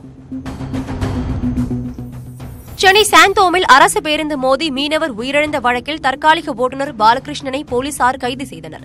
பட்டினப்பாக்கம் சாந்தோம் சாலையில் சென்று கொண்டிருந்த இருசக்கர வாகனம் மீது பிராட்வேயில் இருந்து கண்ணகி நகர் நோக்கி சென்ற அரசு பேருந்து மோதியது. இந்த விபத்தில் மீனவர் அஜித் உயிரிழந்த நிலையில் விபத்து ஏற்படுத்திய பேருந்து நிற்காமல் சென்றது. இதையடுத்து அந்த பேருந்தை கண்டுபிடித்த அடையாறு போக்குவரத்து காவல்துறையினர் விபத்து ஏற்படுத்திய கண்ணகி நகரை சேர்ந்த தற்காலிக ஓட்டுநர் பாலகிருஷ்ணனை கைது செய்தனர். சத்தியமங்கலம் புலிகள் காப்பகத்தில் வன விலங்குகள் கணக்கெடுப்பு குறித்து மகாராஷ்டிராவை சேர்ந்த பெண் வனச்சரக அலுவலர்களுக்கு பயிற்சி அளிக்கப்பட்டது. சத்தியமங்கலம் புலிகள் காப்பகத்தில் கடந்த 2ஆம் தேதி முதல் குளிர்கால கணக்கெடுப்பு நடைபெற்று வரும் நிலையில் கணக்கெடுப்பு நிகழ்வுகள் குறித்து பயிற்சி பெற மகாராஷ்டிரா மாநிலத்தில் இருந்து 25 பெண் வனச்சரக அலுவலர்கள் உட்பட 45 பேர் வந்தனர். பண்ணாரி, திம்பம், ஆசனூர் பகுதியில் மரங்கள், செடிகள் மற்றும் வன விலங்குகள் பாதுகாப்பு குறித்தும் வன பாதுகாப்பில் புதிய தொழில்நுட்பங்களை கையாள்வது குறித்தும் அவர்களுக்கு பயிற்சி அளிக்கப்பட்டது. இருசக்கர வாகனத்தில் தலைக்கவசம் அணிவது குறித்த விழிப்புணர்வு ஏற்படுத்தும் விதமாக சென்னை அமைந்தகரையில் இருந்து பழவேற்காடு வரை 57 கிலோமீட்டர் தூரத்திற்கு இருசக்கர வாகனம் மூலம் பயணம் செய்து இளைஞர்கள் விழிப்புணர்வு செய்தனர். பல்வேறு கிராமங்கள் வழியாக சென்ற பயணத்தில் விபத்துகள் ஏற்படுவதை தடுக்க வேண்டும், அதிவேக பயணத்தை தவிர்க்க வேண்டும் என்பது குறித்து விழிப்புணர்வு ஏற்படுத்தப்பட்டது. தமிழகத்தின் பல்வேறு பகுதியைச் சேர்ந்த 8 பெண்களை திருமணம் செய்து கோடிக்கணக்கில் மோசடி செய்ததாக கோவையைச் சேர்ந்த தொழிலதிபர் மீது வழக்கு பதிவு செய்யப்பட்டுள்ளது. வெள்ளலூர் பகுதியைச் சேர்ந்த 57 வயதான தொழிலதிபர் புருஷோத்தமனுக்கும் பாப்பநாயக்கன் பாளையத்தைச் சேர்ந்த குமுதவள்ளிக்கும் கடந்த ஆகஸ்ட் மாதம் திருமணம் நடைபெற்றது. புருஷோத்தமன் தொழிலை விரிவுபடுத்துவதாக கூறி வீட்டில் இருந்து 3 கோடி ரூபாய் வரையில் பணம் பெற்றதால் சந்தேகமடைந்த குமுதவள்ளி வீட்டார் விசாரித்தபோது அவருக்கு வேறு பல பெண்களுடன் திருமணம் நடைபெற்றது தெரியவந்தது. இதுகுறித்து போத்தனூர் போலீசார் வழக்கு பதிவு செய்து விசாரணை நடத்த வேண்டும் என்று சென்னை உயர்நீதிமன்றம் உத்தரவிட்டிருந்தது. இந்த உத்தரவின் பேரில் வழக்கு பதிவு செய்யப்பட்டது. பெங்களூருவில் உள்ள தனியார் விடுதியில் ஏற்பட்ட தீ விபத்தில் ஒரு பெண் உட்பட 5 பேர் உடல் கருகி உயிரிழந்தனர். பெங்களூரு கலைசிபாளையம் பகுதியில் உள்ள கும்பாரா சங்கா கட்டிடத்தில் தனியாருக்கு சொந்தமான உணவு விடுதியுடன் கூடிய மதுபான பார் இயங்கி வருகிறது. இங்கு இன்று அதிகாலை தீ விபத்து ஏற்பட்டது. விடுதலை சிறுத்தைகள் கட்சித் தலைவர் திருமாவளவன் செய்தியாளர்களை சந்தித்துக் கொண்டிருக்கிறார். அதன் நேரலையில் அஞ்சலி செலுத்திக் கொண்டிருந்த மராட்டிய தலித் மக்கள் மீது சாதிய மதவாத வெறியர்கள் திடீர் தாக்குதலில் ஈடுபட்டு வன்முறை வெறியாட்டத்தை அரங்கேற்றியுள்ளனர். 200 ஆண்டுகளுக்கு முன்பு பிரிட்டிஷ் ஆட்சியின் போது அங்கு பேஷ்வாக்களின் ஆட்சி நடைபெற்றுக் கொண்டிருந்தது. அந்த ஆட்சியை சார்ந்த படையினருக்கும் பிரிட்டிஷ் படையினருக்கும் இடையிலே யுத்தம் நடந்தபோது பிரிட்டிஷ் படையை சார்ந்த மகர் ரெஜிமெண்ட் முழுக்க மகர்கள் இடம்பெற்றிருந்த படையினர் வெற்றி கண்டார்கள்.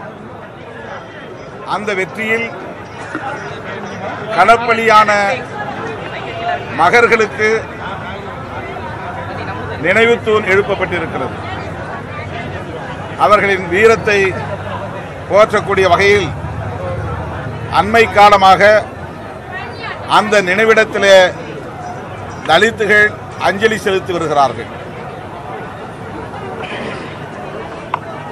இதனை பொறுத்து கொள்ள முடியாத சாதிமத வெறியர்கள் தலித்துகள் அரசியல் ரீதியாக எழுச்சி பெற்று வருகிறார்கள், திரட்சி பெற்று வருகிறார்கள் என்பதை சகித்துக் கொள்ள முடியாத நிலையில் திடீரென வன்முறையில் ஈடுபட்டிருக்கிறார்கள்.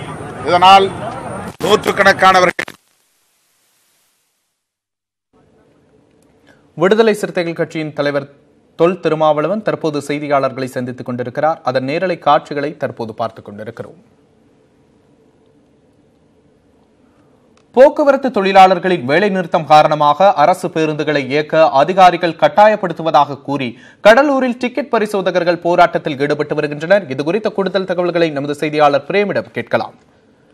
பிரேம், தற்போது கடலூரில் போக்குவரத்து ஊழியர்கள் தற்போது போராட்டத்தில் ஈடுபட்டு வருவதாக தெரிகிறது. தற்போது அவர்களின் போராட்டம் எந்த அளவுக்கு இருக்கிறது, எதனால் அந்த போராட்டம் தற்போது திடீரென நடைபெற்றுக் கொண்டிருக்கிறது, அது தொடர்பான விரிவான தகவலை பதிவு செய்யுங்க. அதாவது ஊதிய உயர்வு உள்ளிட்ட பல்வேறு கோரிக்கைகளை வலியுறுத்தி 5 நாட்களாக தொடர்ந்து போக்குவரத்து ஊழியர்கள் வேலைநிறுத்த போராட்டத்தில் ஈடுபட்டு வராங்க.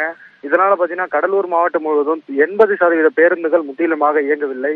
குறிப்பா சொல்ல வேண்டும், கடலூர் உட்பட 12 பணிமனைகளில் சுமார் 4000க்கும் மேற்பட்ட தொழிலாளர்கள் இந்த வேலைநிறுத்த போராட்டத்தில் ஈடுபட்டு வருவதால் 10% பேருந்துகள் மட்டும்தான் தற்காலிக ஓட்டுநரை கொண்டு இயக்கி வருகிறார்கள். இந்த தற்காலிக ஓட்டுநரால் பல்வேறு விபத்துகள் ஏற்படுவதாகவும், அதுவும் தொடர்ந்து கடலூர் மாவட்டத்தில் இதுவரை அரசு பேருந்துகளை 5 பேருந்துகள் விபத்துக்குள்ளாகி இருக்கிறது.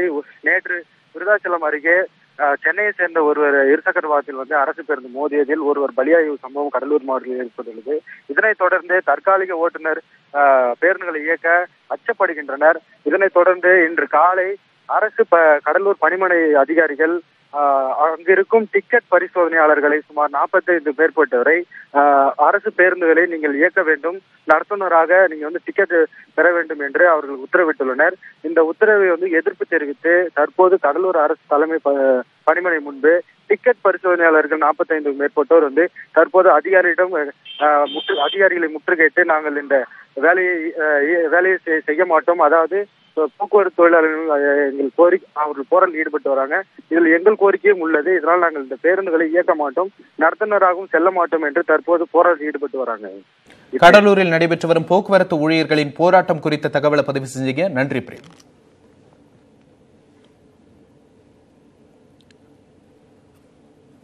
தேனி மாவட்டத்தில் உள்ள மேகமலை வன உயிரின காப்பகம் பகுதியில் நடைபெற்று வரும் சாலை விரிவாக்க பணிகளின் ஒரு பகுதியாக சாலையோரங்களில் உள்ள பாறைகள் வெடி வைத்து தகர்க்கப்பட்டு வருகின்றன. இதனால் வன விலங்குகள் காப்பகத்தை விட்டு வெளியேறும் அபாயம் ஏற்பட்டுள்ளது. தேனி மாவட்டத்தின் அரணாக இருக்கும் மலைகளில் ஒன்றான மேகமலை உயிரின காப்பகமாகவும் உள்ளது. 600 சதுர கிலோமீட்டர் பரப்பளவு கொண்ட அந்த வனப்பகுதியில் சிறுத்தை, யானை, கரடி, காட்டு மாடுகள், அரிய வகை பாம்புகள் என எண்ணிலடங்கா வன உயிரினங்கள் உள்ளன. இது தவிர கேரள பெரியாறு புலிகள் காப்பகம் மற்றும் விருதுநகர் மாவட்ட சாம்பல் நிற அணில்கள் சரணாலயங்களின் மையப்பகுதியாகவும் மேகமலை உள்ளது. 500க்கும் மேற்பட்ட மக்கள் வசித்து வரும் மேகமலைக்கு சின்னமனூரில் இருந்து 45 கிலோமீட்டர் தொலைவிற்கு சாலை அமைக்கும் பணி சமீபத்தில் துவங்கியுள்ளது. அதில் 36 கிலோமீட்டர் தூரம் வன உயிரின காப்பகத்திற்குட்பட்ட மலைப்பகுதியாகும். தனியார் வசம் இருந்த இந்த மலைச்சாலை 2015ஆம் ஆண்டு நெடுஞ்சாலைத்துறை வசம் ஒப்படைக்கப்பட்டு 80 கோடியே 86 லட்சம் ரூபாய் மதிப்பில் பணிகள் நடைபெற்று வருகின்றன. சாலை அமைப்பதால் வனவளம் பாதிக்கப்படுவதாக தென்மண்டல பசுமை தீர்ப்பாயம் தடை விதித்ததை தொடர்ந்து 12 அடியாக உள்ள சாலையின் அகலத்தை 18 அடியாக அகலப்படுத்தும் பணி மட்டுமே நடத்தப்போவதாக மாவட்ட நிர்வாகம் தரப்பில் பதிலளிக்கப்பட்டது. அப்போது வெடிகளை பயன்படுத்தி பணிகள் மேற்கொள்ளக்கூடாது, இரவில் பணி நடைபெறக்கூடாது என்பன உள்ளிட்ட நிபந்தனைகள் விதிக்கப்பட்டன. ஆனால் பசுமை தீர்ப்பாய விதிகள் புறந்தள்ளப்பட்டு அதற்கு மாறாக பணிகள் நடந்து வருவதை நமது கள ஆய்வு அம்பலப்படுத்தியுள்ளது.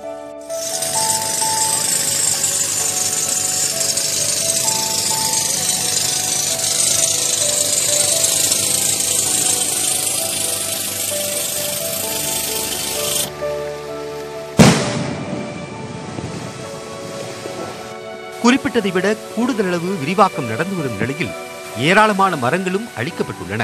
இதனால் மண் சரிவு ஏற்பட்டு பாறைகள் சாலையில் உருண்டு வருகின்றன. அவ்வாறு உருளும் பாறைகளை பசுமை தீர்ப்பாய உத்தரவை மீறி வெடிவைத்து தகர்த்து வரும் சம்பவங்களும் தற்போது நடைபெற்று வருகிறது.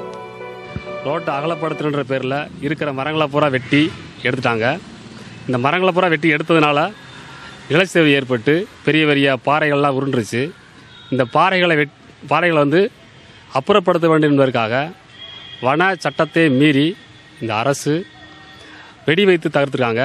அப்படி வெடி வைத்து தகர்க்கிறதுனால அந்த பகுதியில் உள்ள வன விலங்குகள் அனைத்துமே ஒரு பாதுகாப்பான ஒரு கேள்விக்குறியாக இருக்குது. அவருடைய வாழ்நிலை கேள்விக்குறியாக இருக்குது. ரோட்டில் இருக்கக்கூடிய பாறைகளை அரசாங்கம் வந்து வெடியை வச்சு தகர்க்குது. அப்படி தகர்க்கும் பொழுது அங்கே இருக்க மிருகங்கள்லாம் வந்து வெளியேறி ஓடக்கூடிய சூழ்நிலை உருவாகுது. கீழே ஊருக்குள்ளே இறங்கக்கூடிய சூழ்நிலையை அந்த அரசாங்கம் உருவாக்குது. அதே போல் வவ்வால் இந்த வெடி சத்தத்தை கேட்டால் இறந்து போயிரும்னு சில அறிஞர்கள் மேதாவிகள்லாம் சொல்கிறாங்க, நான் கேள்விப்பட்டிருக்கேன். ஆகையால் இந்த அரசு முறையாக வெடி வைத்து தகர்ப்பதை விட்டுவிட்டு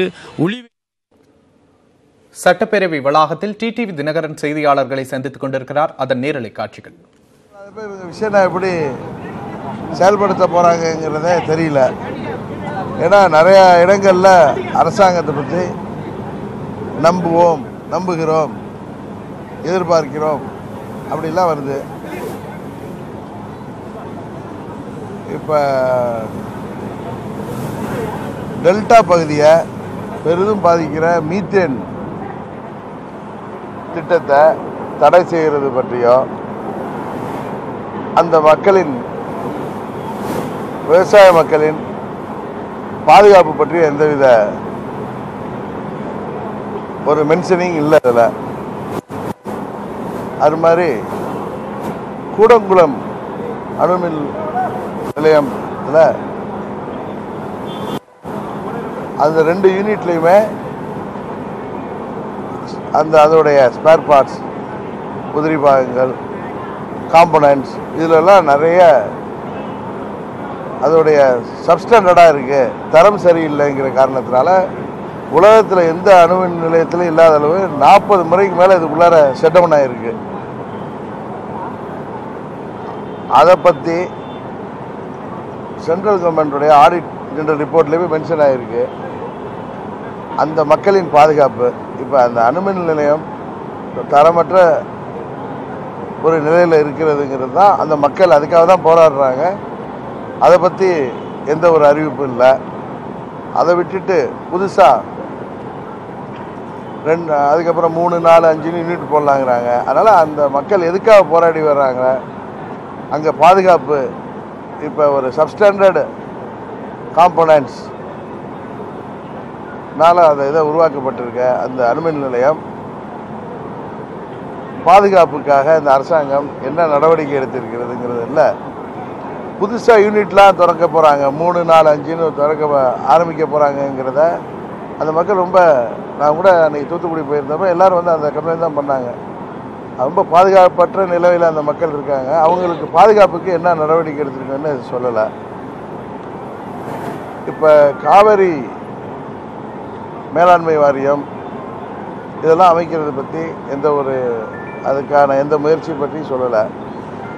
இதே மாதிரி நம்ம ஒக்கி புயலில் வந்து மீனவர்களை தேடிகிட்டே போயிட்டுருக்கோம் அப்படின்னு சொல்லிட்டு இருக்காங்க. இது வரைக்கும் அங்கே எதுவும் சரியாக தேடப்படலைங்கிறது தான் மக்களுடைய குறைபாடு. நம்ம கடலூருக்கு அருகில் உள்ள தேவனாம்பட்டினத்தை சேர்ந்த 22 மீனவர்கள் காணவில்லைங்கிறது உங்களுக்கெல்லாம் தெரியும். அதை பற்றி எந்தவித முயற்சியுமே இல்லை. ஒக்கி புயல் பாதிக்கப்பட்ட ஏரியாவை அதை தேசிய பேரிடராக அறிவிக்கணுங்கிறத பற்றி எந்த வலியுறுத்தலும் இல்லை இதில். அது மாதிரி இப்போ வந்து பெண்கள், முதியோர்கள், இவங்க மேம்பாட்டுக்கெல்லாம் அந்த அரசாங்கம் ரொம்ப செயல்படுறதா சொல்கிறாங்க. ஆர்கே நகர் தொகுதி மாதிரி தமிழ்நாட்டில் எல்லா இடத்துலையும் முதியோர் உதவி பணம் வந்து சரியாக கொடுக்கப்படலைன்னு எல்லாம் போராட்டம் நடத்துகிறாங்க.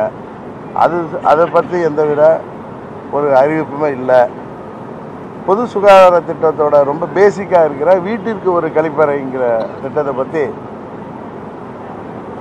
அதை பற்றி எந்த ஒரு மென்ஷனிங்குமே இல்லை.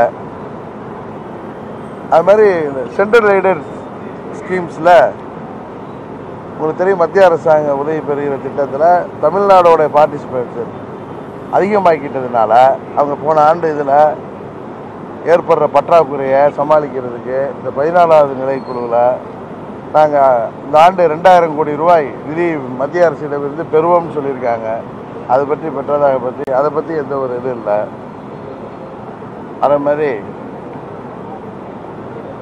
போன இதில் 13,000 மெகாவாட் மின் உற்பத்தி அதிகப்படுத்துவோம்னு சொல்லியிருக்காங்க. இந்த ஆண்டில் ஒரு 100 மெகாவாட் உற்பத்தி கூட அதிகப்படுத்தினதா இது தெரியல.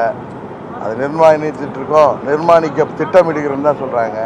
அது மாதிரி அம்மாவுடைய தேர்தல் அறிக்கையில் சொன்ன பெண்களுக்கான இந்த ஸ்கூட்டி ஸ்கீமில் அந்த ஸ்கீமே இன்னும் அறிவிக்கலை. அதே இன்னும் பேப்பர் லெவலில் இருக்கிறப்ப அதோட அந்த உதவித்தொகையை 20,000லேருந்து 25,000 ரூபா உயர்த்திருக்கிறதா ஒரு கண் துடைப்புக்காக அறிவித ஸ்கீமையே இம்ப்ளிமெண்ட் பண்ணாமல் அதை 20,000லேருந்து 25,000த்துக்கு அதே இன்னும் பேப்பரில் இருக்குது. அதை வந்து இந்த தேர்தலுக்காக சொல்லி பார்த்தாங்க. அதில் வந்து உதவித்தொகையை 20,000லேருந்து 25,000ன்னு சொல்லி உயர்த்த போவதா எல்லாமே பேப்பர்லேயே காமிச்சிருக்காங்க. இந்த ப்ராஜெக்ட் ரிப்போர்ட் கொடுத்தா அந்த பேங்க்கு நம்ம வந்து இவ்வளவு லாபம் ஈட்டும் அப்படின்லாம் கொடுப்போம் பேங்க்கில் லோன் வாங்குறதுக்காக. அதே மாதிரி வந்து எல்லாம் அதே மாதிரி இருக்குது.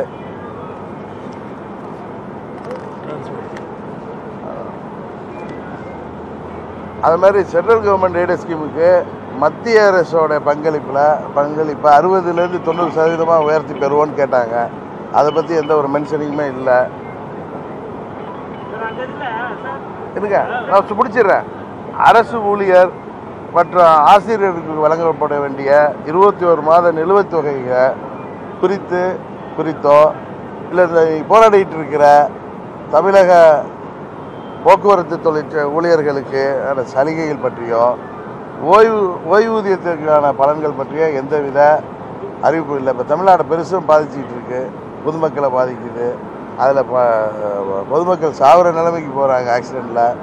போக்குவரத்து ஊழியர்கள் மேலே ஒரு கருணை அடிப்படையில் அவங்களுக்காக அவங்க ஊழியருக்கான சலுகைகள் பற்றி எந்தவித அறிவிப்பும் இல்லை.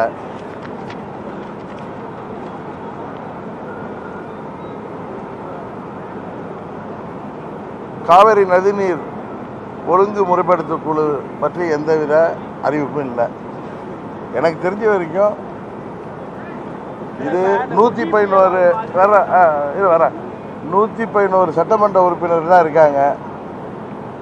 இந்த சீஃப் மினிஸ்டரை கூப்பிட்டு இவருக்கு மெஜாரிட்டியாக இருக்கான்னு பார்க்கக்கூடிய இடத்துல இருக்கிற கவர்னர் இந்த அரசாங்கத்தை அங்கீகரிக்கிற மாதிரி வந்து இந்த கவர்னர் உரை ஆற்றினதே தப்பு. இருந்தாலும் முதல் கூட்டத்தொடர் நம்ம முழுசாக கலந்துக்கணும் மாதிரி தான் கலந்துக்கிட்டேன். இதில் பார்த்தீங்கன்னா இவங்க எல்லாத்தையும் நாங்கள் எதிர்பார்க்கிறோம், நம்புகிறோம் அப்படின்னு ஒரு எதிர்பார்ப்பை இது உருவாக்குறது வந்து முதல்வருக்கு இந்த ஆட்சி தொடருங்கிற நம்பிக்கை இல்லைங்கிறது தெரியுது. அவங்க சும்மா மேஜையை தட்டி அவங்களே பயத்தை போய்க்கிறாங்களே தவிர இது பார்த்தாலே தெரியுது இந்த அரசாங்கம் வந்து நீடிக்க போவதில்லை. எல்லாம் எதிர்பார்க்கிறோம், செய்கிறோம், மத்திய அரசு இருந்து பெறுவோனுங்க. மத்திய அரசை பார்த்தாலே நடுக்கிறாங்க. எப்படி இவங்க போய் இப்போ சொல்கிறாங்க சென்ட்ரல் எய்டட் ஸ்கீமுக்கு ஸ்டேட் கவர்மெண்ட்டோடைய பங்களிப்பு அதிகமாக்கிட்டாங்க. அந்த பற்றாக்குறையை போன ஆண்டே சொன்னாங்க 2,000 கோடி இந்த ஆண்டு பெற்றுவிடுவோன்னு. அதை பற்றி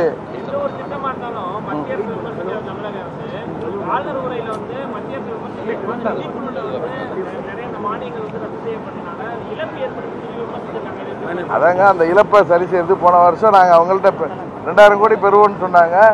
மத்திய அரசோட பங்கீட்டை வந்து 60% 90%மாக நாங்கள் 60% 90% வரைக்கும் பெறுவோம்னாங்க. எதுவுமே இல்லை. சும்மா இவங்களோட இதை எதுவும் காக்காம லைட்டாக அப்படி உங்கள் மேலே ரொம்ப சேர்ந்த லைட்டாக அப்படி வெளியில் அவங்க பார்க்குறது தட்டி விடுற மாதிரி பேசியிருக்காங்க.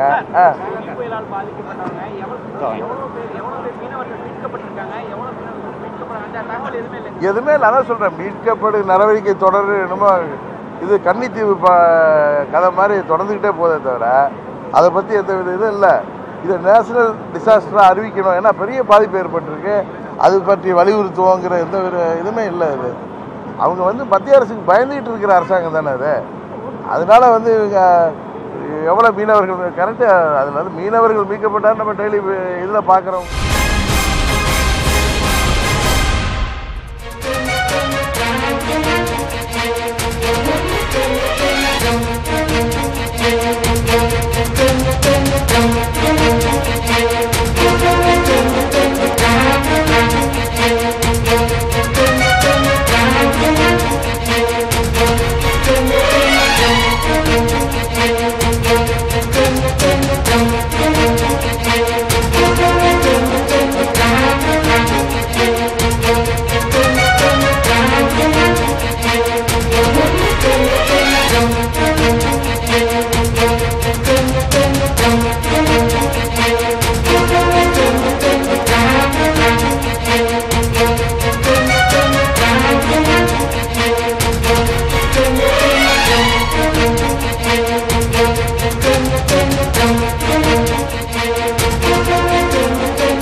போக்குவரத்து தொழிலாளர்கள் போராட்டத்தில் தொடர்ந்து ஈடுபட்டுக் கொண்டிருக்கின்ற இந்த நிலையில் போராட்டத்தில் தொடர்ந்து ஈடுபடுவோர் பணி நீக்கம் செய்யப்படுவார்கள் என்றும் ஏற்கனவே பணி நீக்கம் செய்ய வேண்டும் என்ற உத்தரவை திரும்ப பெற முடியாது என்றும் உயர்நீதிமன்றம் தெரிவித்திருக்கிறது. இது தொடர்பான கூடுதல் விவரங்களை தர நமது செய்தியாளர் ஸ்டீபன் இணைப்பில் இருக்கிறார். அவரிடம் கேட்கலாம். ஸ்டீபன், தற்போது உயர்நீதிமன்றம் என்னென்ன கருத்துக்களை பதிவு செய்திருக்கிறது? அது தொடர்பான விரிவான தகவலை பதிவு செய்யுங்க ஸ்டீபன். போராட்டத்தில் தொடர்ந்து ஈடுபடுபவர்கள் மீது நடவடிக்கை எடுக்கப்படும் என்பதை இன்றைக்கு சென்னை உயர்நீதிமன்றம் தன்னுடைய உத்தரவில் தெரிவித்திருக்கிறது. குறிப்பாக வெள்ளிக்கிழமை பணிக்கு திரும்பாதவர்கள் மீது நடவடிக்கை எடுக்கப்படும், அவர்கள் பணி நீக்கம் செய்யப்படுவார்கள் என்று சென்னை உயர்நீதிமன்றம் ஏற்கனவே உத்தரவு பிறப்பித்திருந்தது. அதைத் தொடர்ந்து பணியாளர்கள், போக்குவரத்து தொழிலாளர்கள் பணிக்கு திரும்பாமல் தொடர்ந்து அவர்களுடைய காலவரையற்ற போராட்டத்தை தொடர்ந்து கொண்டிருக்கிறார்கள். இது தொடர்பான வழக்கு இன்றைக்கு சென்னை உயர்நீதிமன்றத்தில் விசாரணைக்கு வந்தது. விசாரணையின் போது பல்வேறு கருத்துக்களை நீதிமன்றம் தெரிவித்திருக்கிறது. குறிப்பாக அரசு போக்குவரத்து துறையை தொடர்ந்து நடத்த முடியவில்லை என்றால் அதை தனியார் மயமாக்கலாம் என்ற ஒரு கருத்தும் பதிவு செய்யப்பட்டிருக்கிறது. அதேபோன்று தற்போது சென்னை உயர்நீதிமன்றமானது தன்னுடைய உத்தரவில் வெள்ளிக்கிழமை வழங்கிய அந்த உத்தரவை திரும்ப பெற முடியாது என்ற ஒரு கருத்தையும் தற்போது தெரிவித்திருக்கிறது. ஸ்டீபன், தற்போது போக்குவரத்து தொழிலாளர்களின் பதில் வாதம் என்னவாக இருந்தது? அவர்களின் அடுத்த கட்ட நடவடிக்கை என்னவாக இருக்க போகிறது ஸ்டீபன்? நிச்சயமாக, அதாவது தற்போது நீதிமன்றம் தெரிவித்திருக்கக்கூடிய அந்த கருத்து என்னவென்றால், வெள்ளிக்கிழமை தாங்கள் பிறப்பித்திருக்கக்கூடிய அந்த உத்தரவை திரும்ப பெற இயலாது, பணிக்கு திரும்பாதவர்கள் மீது உரிய நடவடிக்கை அரசு மேற்கொள்ளலாம், உடனடியாக பணிக்கு திரும்ப வேண்டும் என்பதனை தற்போது சென்னை உயர்நீதிமன்ற தலைமை நீதிபதி அமர்வானது தெரிவித்திருக்கிறது. குறிப்பாக பணி நீக்கம் செய்ய வேண்டும் என்ற உத்தரவை மட்டும் நீக்கிவிடுகிறேன் என்ற ஒரு தகவலையும் தற்போது நீதிபதி அவர்கள் தெரிவித்திருக்கிறார். அதாவது நோட்டீஸ் கொடுக்காமல் பணி நீக்கம் செய்ய வேண்டாம் என்ற ஒரு அறிவுறுத்தலையும் தமிழக அரசுக்கு தற்போது நீதிபதி அவர்கள் தெரிவித்திருக்கிறார். மீண்டும் ஒரு முறை நாம் அந்த கருத்தை நாம் பதிவு செய்யலாம். பணி நீக்கம் செய்ய வேண்டும் என்ற உத்தரவை மட்டும் நீக்கிவிடுகிறேன், நோட்டீஸ் கொடுக்காமல் பணி நீக்கம் செய்ய வேண்டாம் என்ற ஒரு அறிவுறுத்தலை தமிழக அரசுக்கு தற்போது நீதிபதி வழங்கியிருக்கிறார். ஸ்டீபன், தற்போது இந்த விவகாரத்தில் தமிழக அரசுக்கு வேறு என்னென்ன மாதிரியான அறிவுரைகளை உயர்நீதிமன்றம் வழங்கி இருக்கிறது ஸ்டீபன்? தொழிலாளர்களின் கோரிக்கையை நிறைவேற்ற வேண்டும் என்பது தொடர்பான ஏதேனும் அறிவுரை வழங்கப்பட்டிருக்கிறதா? அது தொடர்பான ஏதேனும் தகவல் இருக்கிறதா ஸ்டீபன்? சென்னை உயர்நீதிமன்றத்தினுடைய தலைமை நீதிபதி அமர்வானது பல்வேறு அம்சங்களை இன்றைக்கு விவாதித்திருக்கிறது. குறிப்பாக நோட்டீஸ் அனுப்பாமல் எந்த ஒரு பணியாளரையும் பணி நீக்கம் செய்ய வேண்டாம், அதேபோன்று அரசின் சார்பில் தொடர்ந்து போக்குவரத்து துறையை நடத்த முடியவில்லை என்றால் தனியார் மயமாக்கிவிட்டு போகலாம் என்ற ஒரு விஷயத்தை பதிவு செய்திருக்கிறார்கள். ஆகவே திமுக தான் இந்த போராட்டத்திற்கு முழுமையான காரணம் என்று தமிழக அரசின் சார்பில் வாதங்கள் முன்வைக்கப்பட்டன. இருப்பினும் தற்போது மிக முக்கியமாக வெள்ளிக்கிழமை பிறப்பித்த உத்தரவில் சிறு மாற்றங்களை கொண்டு வந்து தற்போது தலைமை நீதிபதி அமர்வானது புதிய அறிவுறுத்தல்களை தமிழக அரசுக்கு வழங்கியிருக்கிறது. அதன் பிரகாரம் நோட்டீஸ் வழங்காமல் எந்த ஒரு பணியாளரையும் பணி நீக்கம் செய்ய வேண்டாம், உடனடியாக பணியாளர்கள் அவர்களுடைய வேலைக்கு திரும்ப வேண்டும் என்பதனை அறிவுறுத்தியிருக்கிறது. அதேபோன்று நீதிபதிகள் மற்றும் அமைச்சர்கள், எம்எல்ஏக்கள் மட்டும் இதனால் பாதிக்கப்படவில்லை, அதாவது இவர்கள் பாதிக்கப்படுவதில்லை. இருப்பினும் பொதுமக்கள், சாதாரண பொதுமக்கள் தான் இந்த தொடர் போராட்டத்தினால் பாதிக்கப்படுகிறார்கள் என்பதனை போராட்டக்காரர்கள், போக்குவரத்து ஊழியர்கள் புரிந்து கொள்ள வேண்டும் என்பதனை நீதிமன்றம் தமிழக அரசு மற்றும் இந்த போராட்ட தொழிலாளர்களுக்கும் தொடர்ந்து தற்போது தெரிவித்திருக்கிறது. ஸ்டீபன், தற்போது வேலை நிறுத்தத்திற்கு விதிக்கப்பட்ட தடையை நீக்க முடியாது, தொழிலாளர்கள் உடனடியாக பணிக்கு திரும்ப வேண்டும் என்று நீதிமன்றம் தற்போது கூறிவிட்டது. தற்போது தொழிலாளர்கள் தரப்பிலிருந்து என்ன நடவடிக்கை எடுக்கப்பட இருக்கிறது? மேல்முறையீடு ஏதேனும் செய்வதற்கு வாய்ப்பு இருக்கிறதா ஸ்டீபன்? நிச்சயமாக தற்போது நீதிமன்றத்தினுடைய கருத்துக்களை அவர்கள் உள்வாங்கி மீண்டும் பணிக்கு திரும்புவார்கள் என்ற ஒரு எதிர்பார்ப்பு தான் தற்போது நிலவி வருகிறது. குறிப்பாக தமிழக அரசின் சார்பில் 80% பேருந்துகள் தொடர்ந்து இயக்கப்பட்டு வருவதாக அவர்கள் தரப்பில் கூறி வந்தாலும் பல்வேறு இடங்களில் பேருந்துகள் இல்லாமல் மக்கள் பரிதவிக்கக்கூடிய ஒரு நிலையை நம்மால் காண முடிகிறது. ஆகவே போக்குவரத்து தொழிலாளர்கள் நீதிமன்றத்துடைய இந்த உத்தரவை உணர்ந்து அவர்கள் பணிக்கு திரும்புவார்கள் என்று எதிர்பார்க்கப்படுகிறது. நீதிமன்றம் பணியாளர்களுக்கு மட்டுமல்லாது அரசுக்கும் பல்வேறு அறிவுறுத்தல்களை செய்திருக்கிறது. குறிப்பாக போக்குவரத்து தொழிலாளர்களுடைய நிலுவைத் தொகையை உடனடியாக அவர்களுக்கு வழங்குவதற்கான அனைத்து ஏற்பாடுகளையும் செய்ய வேண்டும்.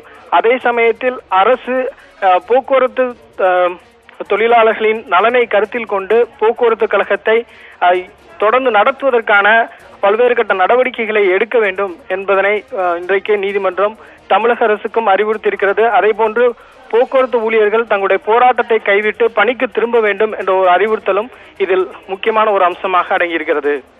ஸ்டீபன், இன்று காலையிலிருந்து நடந்த நீதிமன்ற நடவடிக்கைகள் என்ன, இரு தரப்பிலும் வைக்கப்பட்ட வாதங்கள் என்ன, அது தொடர்பான ஒரு தகவலை மீண்டும் ஒருவரை பதிவு செய்யுங்க ஸ்டீபன். நிச்சயமாக, அதாவது வராகி என்ற ஒரு சமூக ஆர்வலர் தரப்பில் தான் இந்த வழக்கானது தொடரப்பட்டிருந்தது. உடனடியாக போக்குவரத்து தொழிலாளர்கள் தங்களுடைய போராட்டத்தை கைவிட்டு பணிக்கு திரும்ப வேண்டும் என்பதுதான் இந்த மனுவினுடைய சாராம்சமாக இருந்தது. இதனை நீதிமன்றம் உள்வாங்கி தற்போது இரு தரப்பினருக்குமே பல்வேறு அறிவுறுத்தல்களை வழங்கியிருக்கிறது. இதனால் போராட்டம் கைவிடப்பட்டு தொடர்ந்து போராட்டத்தில் ஈடுபட்டு வரக்கூடிய போக்குவரத்து ஊழியர்கள் பணிக்கு திரும்புவார்கள் என்று எதிர்பார்க்கப்படுகிறது. இன்றைக்கு மாநகரில் மற்றும் பல்வேறு இடங்களில் ஷேர் ஆட்டோ மூலமாகவும் அதே போன்று பைக் வசதிகள் இல்லாதவர்கள் கடுமையாக நீண்ட நேரம் நின்று பஸ்ஸுக்காக எதிர்பார்த்து பல்வேறு இன்னல்களை சந்திக்கக்கூடிய ஒரு நிலை ஏற்பட்டுக் கொண்டிருக்கிறது. ஆகவே இதையெல்லாம் அரசும் கருத்தில் கொண்டிருக்கிறது. போராட்டத்தில் ஈடுபட்டு வரக்கூடிய போக்குவரத்து ஊழியர்களும் உணர்ந்திருக்கிறார்கள். ஆகவே அவர்கள் பணிக்கு திரும்புவார்கள் என்று எதிர்பார்க்கப்படுகிறது. ஸ்டீபன், தற்போது அரசு என்ன அடுத்த கட்ட நடவடிக்கை என்னவாக இருக்கும்? அரசு அடுத்த கட்ட நடவடிக்கையாக என்ன எடுக்க இருக்கிறது ஸ்டீபன்? கடந்த வெள்ளிக்கிழமையை பொறுத்தவரையில் கடுமையான கண்டனங்களை நீதிமன்றம் தொழிலாளர்களுக்கு தெரிவித்திருந்தது. ஆனால் இன்றைக்கு சென்னை உயர்நீதிமன்ற தலைமை நீதிபதி அமர்வானது போக்குவரத்து ஊழியர்களின் அந்த கோரிக்கைகளையும் உணர்ந்து தற்போது வழங்கியிருக்கக்கூடிய அந்த உத்தரவில் அரசும் சரி, அதே போன்று போராட்டத்தில் ஈடுபட்டு வரக்கூடிய போக்குவரத்து ஊழியர்களும் தங்கள் தற்போதைய நிலையை உணர்ந்து அவர்கள் பணிக்கு திரும்ப வேண்டும். அதே போன்று அரசும் அவர்களுடைய நிலுவைத் தொகையை உடனடியாக வழங்க வேண்டும் என்ற ஒரு உத்தரவை தான் தற்போது பிறப்பித்திருக்கிறது. அதன் அடிப்படையில் பார்க்கும் பொழுது அரசின் சார்பில் அடுத்த கட்டமாக அவர்களுடைய நிலுவைத் தொகைகளை உடனடியாக செலுத்துவதற்கான பல்வேறு ஆய்வுகளை அவர்கள் எடுப்பார்கள், முன்னெடுப்புகளை எடுப்பார்கள் என்று எதிர்பார்க்கப்படுகிறது. அதே போன்றும் சூழ்நிலைகளை உணர்ந்து போக்குவரத்து தொழிலாளர்களும் தங்களுடைய பணிக்கு திரும்புவார்கள் என்ற எதிர்பார்ப்பு தற்போது நிலவி வருகிறது.